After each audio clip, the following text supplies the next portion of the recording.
We guide you through how to change your phone number in WhatsApp so you can keep your chats while using a new number.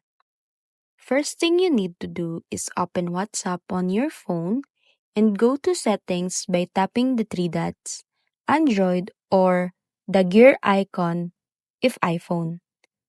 Next, tap account, then select change number, read the instructions and tap next. Then, enter your old phone number in the first field and your new number in the second field.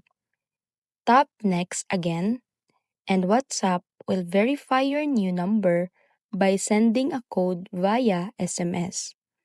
Once verified, your account, groups, and chat history will be transferred to your new number automatically.